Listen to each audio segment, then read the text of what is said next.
చక్కగా ఇడ్లీలు చక్కగా నున్నగా రావాలనుకుంటే కనుక మన ప్లేట్లో చక్కగా కొంచెం వాటర్ వేసుకుందాము.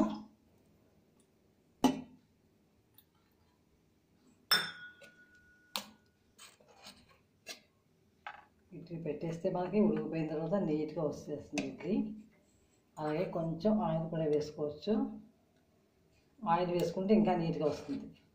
మనకు వాటర్ కన్నా కొంచెం ఆయిల్ మొత్తం అంతా మనం ఫ్రేమ్కి వేసేసి ఇడ్లీ పెట్టుకుంటే చాలా చక్కగా నీట్గా వస్తాయి ఇడ్లీలు. ఇలా చిట్కాలు పాటించుకుంటే మనకి పిండి వేస్ట్ అవ్వకుండా ఇడ్లీ మొత్తం మనకి పెట్టిన ఇడ్లీ అంతా నీట్గా వచ్చేస్తుంది. ఈ టిప్ కూడా పాటించండి. హాయ్ హలో ఫ్రెండ్స్, చక్కగా మనం ఇడ్లీ పెట్టుకుంటాం కదా, ఒక 2-3 టిప్స్ చూసేద్దామా.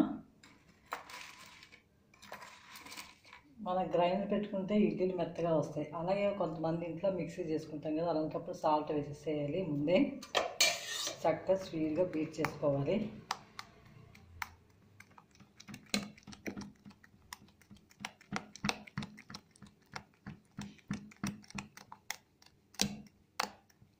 ఇలా మొత్తం అంతా ఇడ్లీ పిండిలో సాల్ట్ కలిపి చక్కగా మనం ఓవర్ నైట్ ఫ్రిడ్జ్లో పెట్టేసుకోవాలి. చక్కగా తొందరగా కొంచెం మనకి మిడిల్గా పులుస్తుంది అనమాట. అదే బయట అయితే ఎక్కువగా పులుస్తుంది కదా, బాగుండదు కదా ఇడ్లీలు. ఇలా ఫ్రిడ్జ్లో పెట్టుకున్నప్పుడు కూడా తొందరగా చక్కగా నీట్గా రావాలంటే సాల్ట్ వేసేసి నైట్ ఫ్రిడ్జ్లో పెట్టేసుకోవచ్చు.